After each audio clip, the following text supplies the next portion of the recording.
سیدنا حسین رضی اللہ تعالی عنہ کو دیکھ لیں، پیغمبر صلی اللہ علیہ وسلم کے نواسے سیدنا حسین رضی اللہ تعالی عنہ کو شہید کر دیا گیا۔ حسین رضی اللہ تعالی عنہ کی شہادت سے کچھ دیر پہلے سیدنا حسین رضی اللہ تعالی عنہ نے خیمے میں آرام فرمایا۔ جب جاگ ہوئی تو مسکرانے لگے۔ سیدہ زینب رضی اللہ تعالی عنہا نے فرمایا، حسین بھائی، یہ کوئی ہنسنے کا ٹائم ہے؟ یہ کوئی مسکرانے کا وقت ہے؟ ہر طرف سے دشمن اسلحہ لے کر کھڑے ہیں، قتل کرنے کے لیے کھڑے ہیں، سر تن سے جدا کرنے کے لیے کھڑے ہیں، اور آپ مسکرا رہے ہیں۔ سیدنا حسین رضی اللہ تعالی نے فرمایا، ابھی تھوڑی سی آنکھ لگ گئی، میں نے پیغمبر صلی اللہ علیہ وسلم کی زیارت کی۔ پیغمبر صلی اللہ علیہ وسلم نے فرمایا، بیٹے میں آپ کو لینے آ گیا۔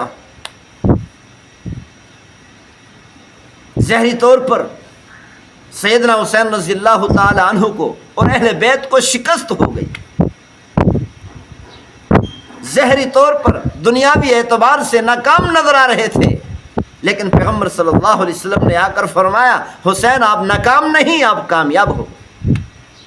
حسین رضی اللہ تعالیٰ عنہ کا سر نیزے پر چڑھ گیا، سر تن سے جدا ہو گیا۔ سیدنا حسین رضی اللہ تعالیٰ عنہ کا جسم اور جگہ پر دفن ہے، سر مبارک اور جگہ پر دفن ہے۔ جسم کے ٹکڑے ہو گئے، اہل بیت کے ٹکڑے ہو گئے۔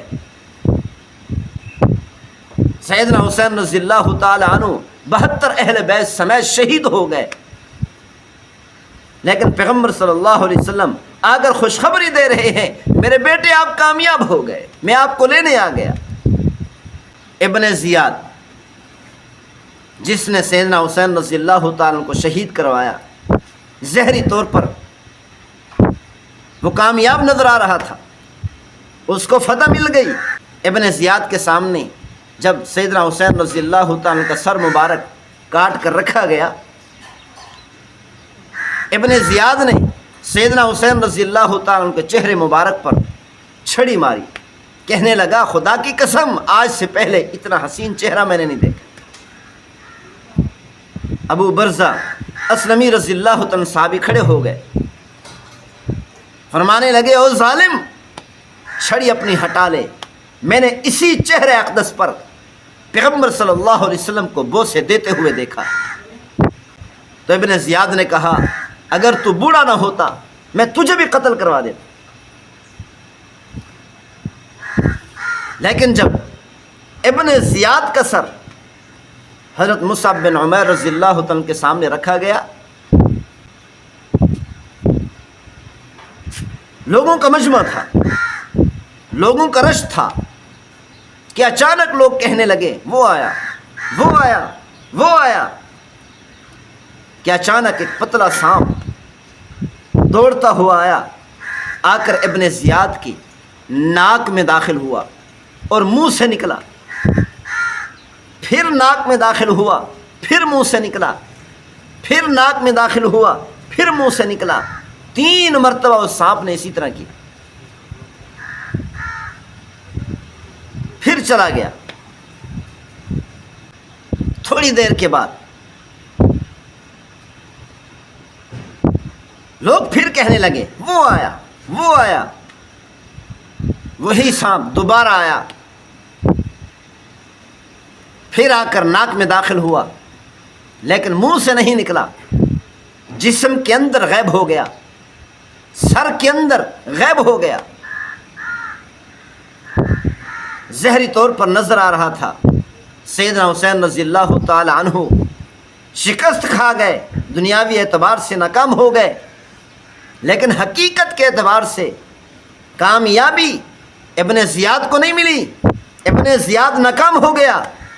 حقیقت کے اعتبار سے سیدنا حسین رضی اللہ تعالی عنہ اہل بیت اگرچہ ٹکڑے ہو گئے، شہید ہو گئے، قتل ہو گئے، لیکن پھر بھی پیغمبر صلی اللہ علیہ وسلم نے خواب میں آ کر اعلان فرما دیا کہ میرے بیٹے حسین اور میرے اہل بیت کے لیے ہی حقیقی کامیابی۔ اسی لیے پیغمبر صلی اللہ علیہ وسلم نے فرمایا عجبا لامر المؤمن، ایمان والے کے معاملہ ہی بڑا عجیب، یہ کبھی ناکام ہوتا ہی نہیں۔ تو اللہ تعالیٰ نے پھر کیا کیا ابن زیاد کے ساتھ؟ کہ اللہ تعالیٰ نے مختار الثقفی کو بھیجا، اگرچہ اس کا عقیدہ درست نہیں تھا، لیکن پھر بھی اللہ تعالیٰ نے مختار الثقفی کو بھیجا۔ اس نے سیدنا حسین رضی اللہ تعالیٰ عنہ اور اہل بیت کے قاتلین کو چن چن کر مارا، ایک کو بھی نہیں چھوڑا، سب کو قتل کر دیا۔ ابن زیاد کو بھی قتل کر دیا گیا، اور وہ سارے قاتلین جو سیدنا حسین رضی اللہ تعالیٰ عنہ اور اہل بیت کے قتل میں ملوث تھے، اللہ تعالیٰ نے سب کو قتل کروایا۔ کوئی ایک شخص بھی، ایک قاتل بھی طبعی موت نہیں مرا۔ سیدنا حسین رضی اللہ تعالیٰ عنہ کامیاب ہو گئے، اور اسی طرح سیدنا عثمان غنی رضی اللہ تعالیٰ عنہ کو شہید کر دیا گیا۔ ظاہری طور پر نظر آ رہا تھا کہ حضرت عثمان غنی رضی اللہ تعالیٰ عنہ ناکام ہو گئے، شکست ہو گئی،